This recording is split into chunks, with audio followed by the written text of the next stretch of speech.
বিসমিল্লাহির রহমানির রহিম। চরপেশন উপজেলার শশীভূষণ থানার আওতাধীন ৮ নং সার্কেল ইউনিয়ন ৯ নম্বর ওয়ার্ডে গেছে কালকে রাত্রে একটি ঘটনা ঘটছে। আমরা বিস্তারিত তার ভিকটিমের মুখ থেকে শুনবো।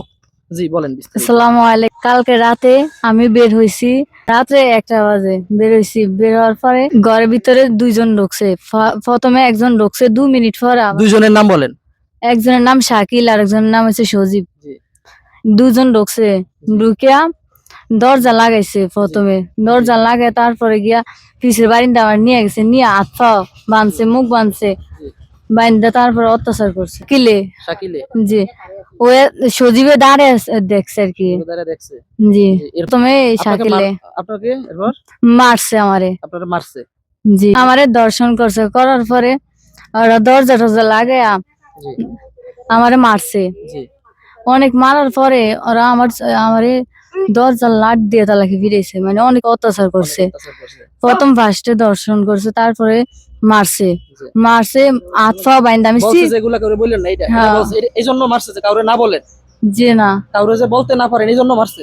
জি ও, কইছে কি মানে কারো কইতো না, জি সবাই জানলে খারাপ কইবো। জি আমি সত্যি যেটা আমি এটাই কইতে চাই, জি। আমি সত্যের বিচার চাই, সত্যের।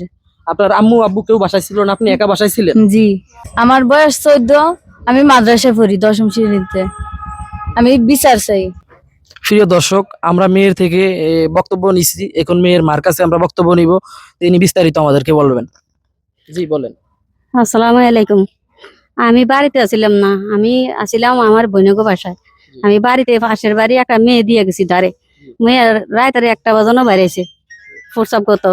সেই সময় একজন ঘরে গেছে, 2 মিনিট পরে আরেকজন ঘরে গেছে। দুইজন, একজন নাম সাকিব, একজন নাম সজীব।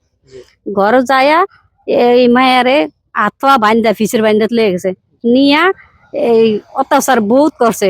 করার পরে ফিসি দিয়ে রশি করে নিছে, পাক ঘরে নিয়া পরে পালার লগে বান্ধা ফিডাইছে আর ইয়া করছে, রেকর্ডিং করছে, ভিডিও করছে। শেষ প্রথম পর্যায়ে ওরা দুজনে বহুত অত্যাচার করার পরে শেষ পর্যায়ে যায়া ওই সজীব ওরে হাত পা বান্ধা ওরে ভিডিও করে। আগে যদি ওই সুর ধরেন হইতো তাহলে ওই আগে সুর ধরতো, বা ওই গেরে সুর ধরে কেউ বলান দিত, ওই বা ওর গার্মির হাত নাইকা। আপনার বক্তব্য হচ্ছে দুজন একসাথে যুক্তি করে আয়সা দর্শন করছে। হ্যাঁ, দুনু গায়ে একসাথে আইয়া অত্যাচার করার পরে হেয়া লাস্টে ইয়া করে, ভিডিও করে। লাস্টে হেয়া রেকর্ডিং করে রাখছে। আগে হেয়া ইয়া করছে, পরে ইয়ার পরে গতন বাড়ি গেছে হেয়া। যার পরে 8 ঘন্টা পরে আবার আয়া দুয়ার মেলতে বলে গেল, আমার তো বাড়ি করছে। খরচারি গিয়া দুয়ার খোলে না, আবার ফিসি দিয়া জ্বালানা খোলা ইয়া ছিল আমাকে। এই জ্বালানা দিয়ে গেলে লাড়ি দিয়ে একদম ফিরেছে, উতাইছে। দুয়ার খোলে না, আবার এমন করে 3বার আইছে। আবারও ওরে কইছে কি, তুই যদি কাউকে কস এই ছুরি দেবাই, বারে বারে ছুরি দেবাই। ঘরের ভিতরে অনেকবার ছুরি দেবাইছে। কইছে তোরে মারিয়া ঘরের ভিতরে ফুটি তুম, বা এগারে বহুতবার অফিসের বাইন্দা সরবে উঠাইতে টানছে।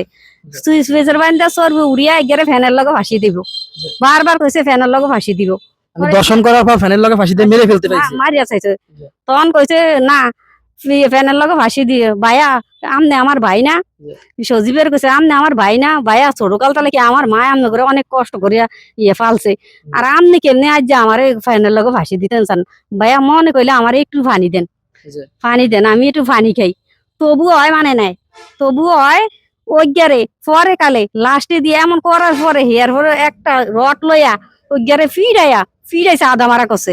ওই ফুলারে কিছু করে না, ওই ফুলা ছাড়িয়ে দিছে। আর এগারে বান্ধা দিয়ে ফিরায় মুখ বান্ধা ওর শুদ্ধি ফেলান, এই ফেলানটা ওর শুদ্ধি। আমি কি চাই আপনার কত উচিত বিচার। ঘটনাটা কয়টার দিকে ঘটছে? রাত্রে 1টার দিকে। আপনাকে এই ঘটনাগুলো বলছে কি আপনার মেয়ে? যে আমি সকালে আন্দা থাকতে শুনছি আমার বোনের কাছে, শুনে আমি আয়া পড়ছি। আয়া হুন্না এই ঘটনা শুনি আর বাড়িতে।